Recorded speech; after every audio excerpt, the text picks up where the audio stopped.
যুক্তরাজ্যের রাজধানী লন্ডনের পাকিস্তানি হাই কমিশনে হামলা হয়েছে। রোববার এ তথ্য জানায় ইসলামাবাদ ভিত্তিক বেসরকারি গণমাধ্যম জিও টিভি। প্রতিষ্ঠানটির সাংবাদিক মুর্তজা আলী শাহ জানান, ভারতীয় দাঙ্গাবাজদের হামলায় দূতাবাসের জানালার কাচ তছনছ হয়ে যায়। এছাড়া ভবনের সাদা দেয়াল এবং হাইকমিশন ভবনের ফলকে গেরুয়া রং ছিটিয়ে দেওয়া হয়। এ ধরনের কর্মকাণ্ডে আর্থিক ক্ষতি হয়েছে বলে জানিয়েছেন দূতাবাসের কর্মকর্তারা। এর একদিন আগে দূতাবাসের বাইরে শত শত ভারতীয় বিক্ষোভ করেন। সে সময় সহিংসতার জন্য দুজনকে গ্রেপ্তার করে লন্ডনের পুলিশ।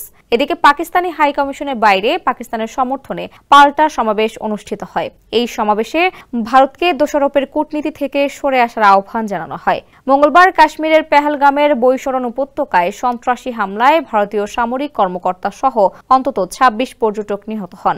এর প্রতিবাদে পাকিস্তানের বিরুদ্ধে অন্তত ৭টি বড় পদক্ষেপ নিয়েছে ভারত। জবাবে পাকিস্তানও পাল্টা পদক্ষেপ নেয়। এ নিয়ে দুই দেশের মধ্যে তীব্র উত্তেজনা বিরাজ করছে।